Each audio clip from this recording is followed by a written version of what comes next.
Welcome to my channel Anuradha's kitchen. সবাইকে নমস্কার ও শুভেচ্ছা জানিয়ে শুরু করছি আজকের রান্না। ব্রাহ্মী শাক আমরা সবাই কম বেশি চিনি এবং জানি। ব্রাহ্মী শাককে কেউ কেউ আবার ব্রাহ্মণ বা ব্রাহ্মণী শাকও বলে থাকেন। প্রতিদিনের খাদ্য তালিকায় শাক বা সবজি থাকলে আমাদের স্বাস্থ্যের খুব উপকার হয়। অন্যান্য শাকসবজির মতো ব্রাহ্মী শাকও খুব উপকারী একটি শাক। স্মৃতিশক্তি বাড়ানো ও মানসিক চাপ কমানোর জন্য এই শাকের ব্যবহারটা বেশি হয়।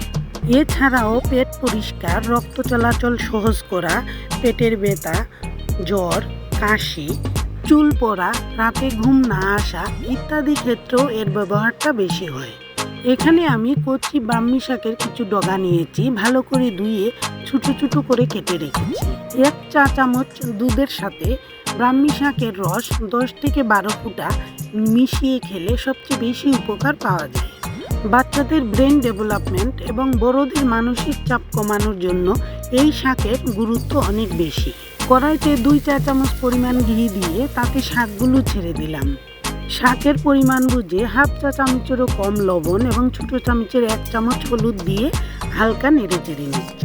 ব্রাহ্মী শাকের রস একটু তিতে হয় বলে বাচ্চারা সহজেই খেতে চায় না, তবে মাঝে মধ্যে এইভাবে ভেজে দিলে ঘি দিয়ে খুব ভালো খেতে পারে। পরিমাণ মতো ঘি খাওয়া স্বাস্থ্যের জন্য খুবই ভালো। ঘি সবসময়ই রোগ প্রতিরোধ ক্ষমতাকে বাড়িয়ে দেয়।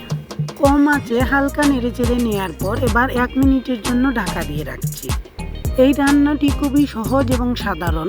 কম আঁচে 3 থেকে 4 মিনিটের মধ্যে করা যায়। শিশুদের ব্রেন ও গ্রোথ ডেভেলপমেন্টের জন্য এই শাক মাঝে মধ্যে রান্না করে দেয়া যেতে পারে। কম আঁচে 1 মিনিট ঢাকা দেওয়ার ফলে শাকটা অনেকটাই মজে এসেছে। এবার হালকা নেড়ে চেড়ে জলটা শুকিয়ে নেব।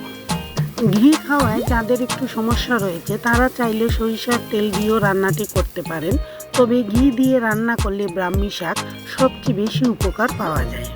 যারা একটু কড়া ভাজা পছন্দ করেন তারা আরও 1 মিনিট ভেজে নিতে পারেন।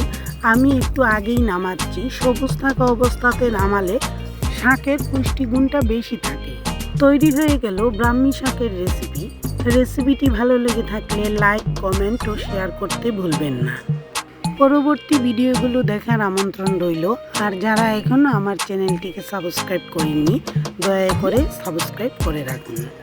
সবাই ভালো থাকুন, সুস্থ থাকুন সেই প্রার্থনায় আজকের রান্না এখানেই শেষ করছি।